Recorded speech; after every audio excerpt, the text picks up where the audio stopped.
Bonjour, je suis André Dormeau. Je suis cofondateur de l'association Habitage et administrateur. Je suis retraité, ancien directeur d'EHPAD.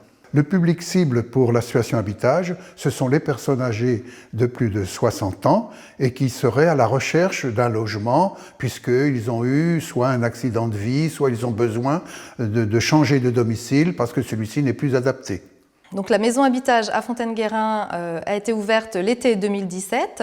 Elle permet donc d'accueillir 4 personnes âgées de 70 à 90 ans. Chacun paye un loyer de 350 €, plus 50 € pour les espaces communs et l'association. Tous ces loyers sont ouverts à l'APL et la plupart des locataires en bénéficient.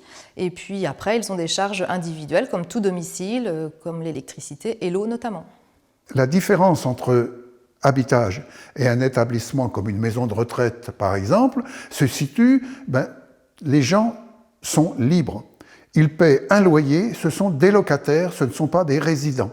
Donc chacun est chez soi, vit chez lui comme il veut, et comme dit une locataire qui peut-être parlera après moi, je me lève quand je veux et je me couche quand je veux, mais je sais que je peux compter sur mon voisin si j'ai besoin. Bonjour, je suis Laure.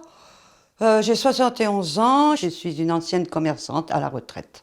Suite à une séparation, divorce compliqué, j'ai déménagé, j'étais chez ma fille pendant 2 ou 3 mois, le temps de retrouver un appartement, et c'est comme ça que je suis venue ici à Habitage. La première valeur que nous, ce qu'on souhaite, c'est bien sûr la solidarité, rompre la solitude, et puis l'accompagnement, la convivialité. Ça m'a plu ici parce que l'environnement, le fait de ne pas être toute seule, d'être entourée avec des bénévoles et puis des voisins.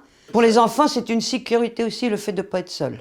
L'objet de cette maison Habitage et de ce lieu de vie est vraiment d'être ouvert sur le territoire et de créer du lien avec les habitants. Dès le début du projet, nous avons souhaité mobiliser une équipe de bénévoles de proximité qui sont aujourd'hui au nombre de 7 personnes âgées de 35 à 80 ans qui permettent d'entretenir un lien social et un lien avec le territoire. Et de plus, l'espace de convivialité qui est ouvert pour les habitants locataires est aussi un lieu support et de lien avec les habitants du territoire qui est un lieu aussi d'animation locale. On propose des cafés numériques, des partenaires viennent animer des ateliers, etc. Moi, j'ai que de la satisfaction.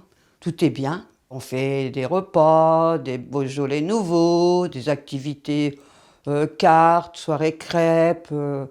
On organise plein de choses en fonction de qui veut venir et qui ne veut pas venir. Ce n'est pas une obligation aussi. Il y a différents types de partenariats et d'interventions professionnelles ici à la maison Habitage. Tout d'abord, en fonction des besoins des personnes habitant ici.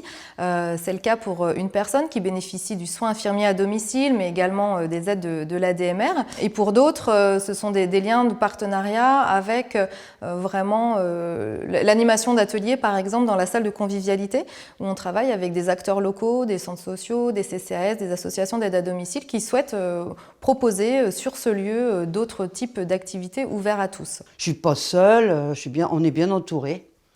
Pour moi, tout est bien ici. Donc le montage du projet a duré 4 ans, entre l'idée en 2013 et l'ouverture l'été 2017. Un travail uniquement basé sur le bénévolat, avec 5 personnes bénévoles, cofondatrices de l'association, avec toutes les phases du montage de projet, entre la recherche du lieu dans le village, le montage et la programmation architecturale, la levée de fonds, ainsi que tout le projet social travaillé aussi avec les habitants.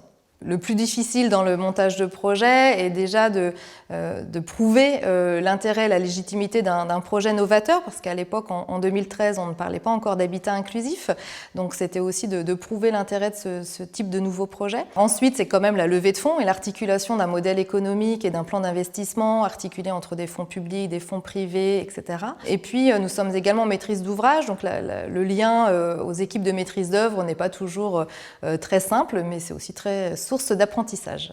Une autre intervention professionnelle ici à la maison Habitage, c'est bien l'équipe professionnelle d'Habitage dans sa mission de coordination du lieu de vie. Donc on accompagne individuellement et collectivement les personnes habitantes ici. Les habitants locataires de la maison Habitage bénéficient aussi d'un accompagnement professionnel de l'association En termes de coordination de la maison, nous animons des comités de maison, c'est-à-dire qu'ils sont habitants locataires, mais ils sont aussi acteurs du lieu de vie. Donc ces comités de maison qui se réunissent tous les 2 mois permettent de faire le point sur le fonctionnement, les envies, les désirs de chacun et d'organiser au mieux la vie collective sur le lieu de vie. Nous accompagnons aussi individuellement les personnes en fonction de leurs besoins, que ça peut être des besoins administratifs, beaucoup liés à l'obstacle numérique et digital des institutions, mais également sur tout type de besoins en lien avec d'autres professionnels. L'objet de l'association et des professionnels qui y travaillent, c'est bien de faciliter la vie quotidienne, c'est pas de faire à la place, mais en tout cas de pouvoir mettre en lien et faciliter la réponse à leurs besoins. Ici, les personnes âgées doivent se sentir vraiment bien et, comme le dit une de nos locataires, ici, j'aime ma vie.